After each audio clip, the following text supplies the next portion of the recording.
Bonjour à toutes et à tous et ravi de vous retrouver. Alors on en avait parlé ici même il y a déjà quelques semaines sur les risques de dérapage boursier pour cet été. Ça y est, c'est en train de se produire. On l'a encore vu le 19 juillet avec une baisse de 2,5% sur une journée sur le CAC 40. Alors au moment où nous parlons, donc le 20 juillet, il y a un petit rebond mais qui reste quand même très timide et surtout effectivement, on a beaucoup de grosses inquiétudes un petit peu partout sur les marchés financiers. Alors d'où cette question. Alors entre la bourse, les crypto-monnaies, le bitcoin, le dollar, l'or, qui seront les gagnants et les perdants de cet été qui s'annonce déjà très chaud sur les marchés financiers. Alors on va regarder ça dans le détail. Tout d'abord, d'un point de vue boursier, eh bien là on voit le CAC 40 en rouge, puis j'ai mis le Standard & Poor's 500 donc en bleu. Souvent on me le demande. Là aussi on voit ce qui s'est passé depuis 2018. On se souvient qu'il y avait eu un crack assez net courant 2018. Après on a eu le redémarrage grâce à la planche à billets et puis bien sûr l'effondrement lié au coronavirus, moins 34,3% pour le Standard & Poor's et moins 35,9% pour le CAC 40. Après bien sûr ça redémarre et voilà, c'est la fin de période, ça commence à se stabiliser. On voit le CAC 40 qui revient sur des niveaux du mois d'avril-mai dernier. Donc tout ça montre que évidemment les marchés sont nerveux, surtout ils se disent est-ce que ça peut continuer? Est-ce qu'on n'a pas déjà mangé notre pain blanc avec bien sûr ces inquiétudes sur le variant Delta, sur l'inflation,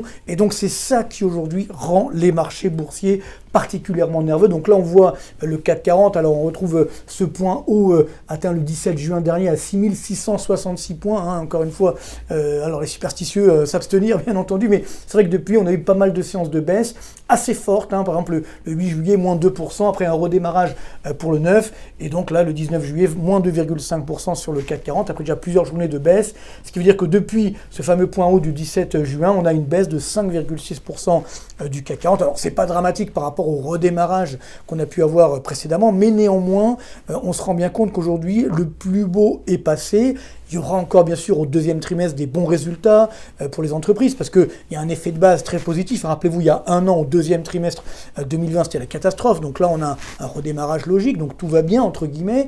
Mais il y a quand même pas mal de risques, notamment sur l'inflation, et puis également sur les fameux variants au sens large. Ça veut dire que globalement, on va avoir de nouveau un ralentissement économique. Et ça, on le voit sur tous les marchés boursiers, y compris sur le Nasdaq. Alors là, sur longue période, bien sûr, on se rend compte que le Nasdaq a connu quand même de très très belles années, de très beaux mois, donc de 2009 à 2021, plus 1061%. Ça nous rappelle, vous voyez, la bulle Internet, 1100% à l'époque. Donc là, ça se stabilise depuis quelques jours, mais néanmoins, on se rend bien compte que même les valeurs du numérique, qui pourraient être justement favorisées grâce à un retour, entre guillemets, de la pandémie, là aussi, on se rend bien compte que le plus beau est passé, qu'on commence à prendre ses bénéfices de façon tout à fait justifiée. Donc là, on voit en 5 séances, à moins 3,1% pour le Nasdaq. Bien sûr, ça ne corrige pas tout ce qui s'est passé, mais on se rend bien compte que, alors, il y a des phases de baisse, ensuite de remontée, mais là aussi, on a une certaine nervosité, on est en train de décréter, entre guillemets, donc c'est souvent annonciateur d'un retour à la baisse des marchés boursiers, parce que justement, les marchés ont horreur de ce qu'on appelle la stagflation. Alors, c'est quoi la stagflation? On l'avait évoqué la semaine dernière dans notre chronique sur l'inflation, qui est en train de redémarrer un peu partout dans le monde. Tous les jours, on a des chiffres d'inflation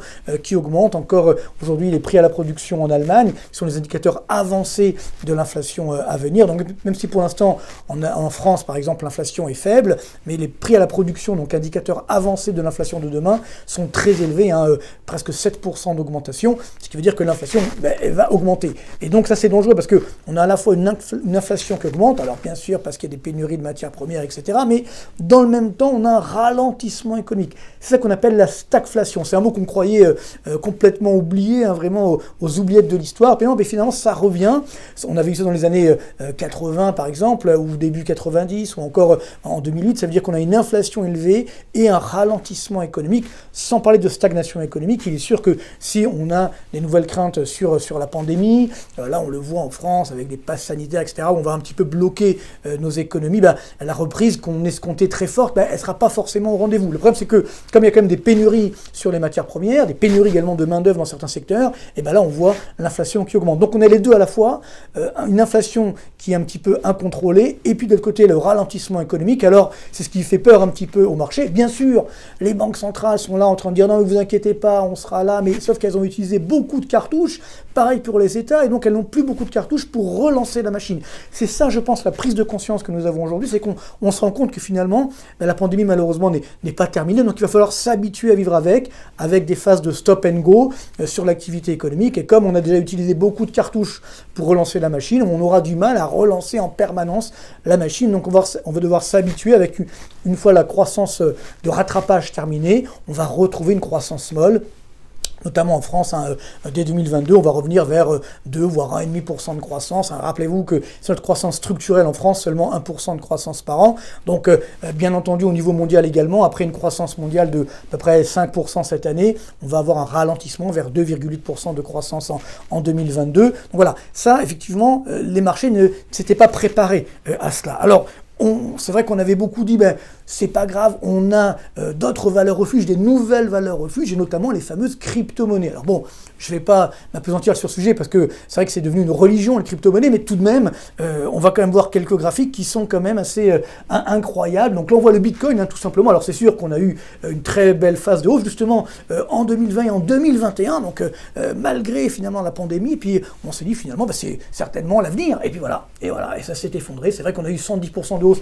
en 3 mois, mais depuis les sommets historiques, là on a fait une baisse de 52% au cours des 3 derniers mois. Là même au moment où nous parlons, on est en train de passer sous les 30 000 $ le Bitcoin. Alors c'est sûr que ceux qui ont acheté au plus bas, bon bien sûr ils ont encore de quoi résister, mais tout de même ceux qui ont acheté au plus haut, je pense bien sûr aux pères de famille, ça rappelle que bien sûr les crypto-monnaies ne sont pas des placements de pères de famille, je l'ai tout le temps dit, sont des placements extrêmement dangereux. Alors si on aime s'amuser, si on aime se faire peur, pourquoi pas, mais néanmoins, voilà, c'est en train de faire mal, et ce n'est pas du tout, comme certains on peut le dire, une valeur refuge, bien au contraire. Alors j'ai mis les autres crypto-monnaies les plus connues, là on a l'Ethereum justement, moins 56% en 3 mois, on voit cette flambée et cet effondrement, parce qu'on a dit oui mais l'Ethereum pourrait remplacer le Bitcoin parce que il consomme moins d'énergie, etc. Bon, beaucoup de marketing, mais finalement le résultat est là. Alors si on prend le fameux Ripple, là aussi on a eu beaucoup d'espoir, mais vous voyez que on a quand même fait moins 70% sur 3 mois, et même depuis 2018, parce qu'on peut dire bon sur longue période on va se rattraper, non, là si on a acheté début 2018, moins 73%, donc là aussi encore une fois ça rappelle que finalement ce sont des valeurs extrêmement dangereuses, et puis il n'y a pas de quoi se rattraper aux branches, c'est-à-dire il n'y a pas de fondamentaux économiques derrière, donc c'est particulièrement douloureux. Alors la dernière en date c'était le fameux Dodge, et qui là aussi moins 74% en 3 mois, donc bon, on ne va pas faire un catalogue à la Prévert, mais tout ça pour rappeler quand même, attention, les crypto-monnaies, ce sont des placements extrêmement dangereux. Et là, on est en train de se réveiller, bien sûr avec la gueule de bois. Alors, je ne vais pas dire, oui, je vous l'avais dit, etc., c'est sûr, mais il faut rester humble, bien entendu. Mais toujours est-il que là aussi, on se rappelle que nous avons des valeurs extrêmement volatiles, extrêmement dangereuses. Et surtout, ce ne sont pas des valeurs refuges par rapport au marché boursier. Là, on l'a vu, le marché boursier baisse, ça n'a pas empêché les crypto-monnaies également de baisser. Alors, c'est là assez surprenant, puisque justement, il y a une monnaie tout court qui reprend un peu du poil de la bête, et oui, c'est le dollar. Donc là, alors, c'est pas encore formidable, là on voit l'euro-dollar, c'est la courbe bleue, c'est vrai qu'on était monté à plus de 20 $ pour 1 euro, là on revient vers les 1,18 $ pour 1 euro, oui, parce que on se rend compte que finalement, la zone euro, l'Europe est toujours extrêmement fragile, et les Américains également, bien entendu, ont une économie fragile, mais néanmoins, le dollar sera là, durablement, et c'est toujours la réserve de change mondiale, c'est toujours également ce qui permet aux États-Unis donc de résister malgré tout, et donc alors que la zone euro, il y a des risques politiques qui commencent à arriver à l'horizon, bien sûr les élections en Allemagne, donc les élections législatives allemandes de septembre prochain, on a également des risques un peu sociétaux, notamment en France, etc. Donc tout ça nous rappelle que finalement l'euro il reste fragile, alors que le dollar devrait continuer évidemment de s'apprécier, donc on peut considérer que c'est une valeur entre guillemets refuge, puisque ça peut permettre justement donc de lutter contre l'effondrement de l'activité, notamment dans la zone euro pour les prochains mois. Alors il y a encore mieux que le dollar, c'est là où c'est un peu surprenant, c'est la devise chinoise, le fameux yuan, et oui, si on voit, c'est la courbe rouge, qui continue de s'apprécier. Alors depuis quelques jours, ça se calme un peu, mais vous voyez qu'on est quand même sur des niveaux de 6,40 yuan pour 1 $. On était à 7 il y a encore quelques mois, donc en 2020 notamment. Là, on a la croissance chinoise, c'est la courbe bleue, le glissement annuel, donc ça baisse un petit peu. On est autour des 7,5% de croissance, bien sûr, parce qu'il y avait un effet de base très positif au premier trimestre. Là, c'est le deuxième trimestre, c'est les chiffres qui viennent de sortir. On reste sur une croissance soutenue et surtout, les Chinois, malheureusement pour nous, j'ai envie de dire, marquent des points malgré cette pandémie. Tout ce que nous vivons aujourd'hui, c'est que ça vient effectivement à la base de Chine, comme quoi ils exportent tout, bien entendu, mais finalement ils s'en sortent bien. Et alors encore plus fort, ils ont toujours des excédents commerciaux énormes. Alors ça a un petit peu baissé, mais néanmoins, avec on est autour des 650 milliards de dollars d'excédents commerciaux de la Chine. Donc on n'a toujours rien compris, c'est-à-dire qu'on consomme toujours autant chinois. Et même si aujourd'hui, depuis quelques mois, il y a des indicateurs avancés sur la Chine qui montrent qu'on a un ralentissement. Alors, peut-être qu'ils ne nous disent pas tout, il y a peut-être un problème avec la pandémie ou autre, on ne saura jamais vraiment, mais néanmoins, d'un point de vue du commerce, d'un point de vue des exportations, c'est toujours très dynamique. Donc ça permet à la Chine de rester la première puissance mondiale, la première locomotive, effectivement, de la planète. Donc, on voit bien que finalement, on a une situation un petit peu difficile sur les marchés financiers. Alors, quelle peut être la valeur refuge suprême? Eh bien oui, c'est toujours la même, j'ai envie de dire. Je l'ai déjà expliqué ici même. L'or qui, a bien sûr, avait touché les 2040 $ l'once au sommet des inquiétudes sur le Covid-19. Ça avait un petit peu baissé. Puis là, on revient vers les 1800 $ l'once à peu près, même 1900. Donc, on se rend bien compte qu'il faut en avoir dans son portefeuille. Ça peut, entre guillemets, être une poire pour la soif.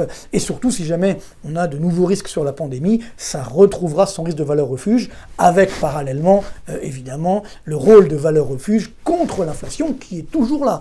Donc ça veut dire que l'or pourrait être le grand gagnant de cet été. Alors il y a également un autre gagnant qu'on n'attendait pas, c'est vrai, mais qui est là quand même, et c'est un petit peu dangereux, ce sont les taux d'intérêt des obligations d'État. Et oui, les obligations d'État, vous voyez, là c'est aux États-Unis, le taux à 10 ans, eh bien ça baisse, on a même touché 1,2% le 19 juillet, parce qu'on se dit, ici il y a des risques économiques, à ce moment-là, les banques centrales vont soutenir l'activité, donc les taux d'intérêt repartent à la baisse. Même, regardez, le taux de 10 ans français, il est repassé sous les 0%. Alors là, évidemment, c'est énorme, mais c'est très dangereux, parce que c'est ce qu'on appelle un aléa moral, c'est-à-dire finalement aujourd'hui, comme ces taux d'intérêt des obligations d'État baissent, eh bien, ça n'incite pas nos dirigeants à faire un peu de sérieux budgétaire, donc ils font exactement l'inverse. On va encore faire le fameux quoi qu'il en coûte, dilapider des milliards, sachant que nous avons déjà une dette publique de 118% du PIB français, ce qui est évidemment énorme. On va avoir un déficit public cette année de l'ordre de 9,4% de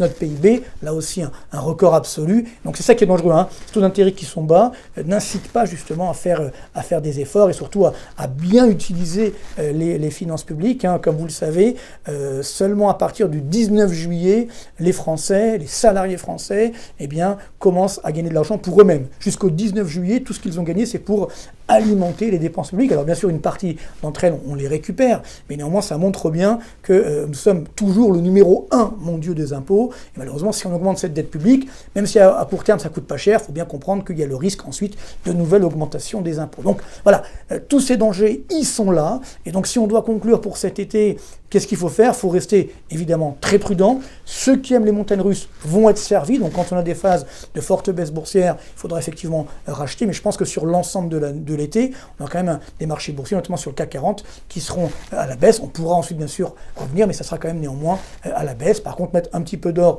dans son portefeuille, un petit peu de dollars, un petit peu de francs suisses, se protéger entre guillemets. Alors bien sûr, si on a un horizon très long, là, on peut bien sûr acheter des actions dès que ça baisse un petit peu. Quand on a des phases de baisse comme ce qu'on vit depuis quelques semaines, il faut en profiter pour investir sur le long terme. Donc, passez quand même malgré tout un bon été. Il va être très chaud, il va être très chahuté sur les marchés financiers, notamment les marchés boursiers, bien sûr les crypto-monnaies. Donc, soyez prudents, portez-vous bien. Merci pour votre fidélité et à très bientôt.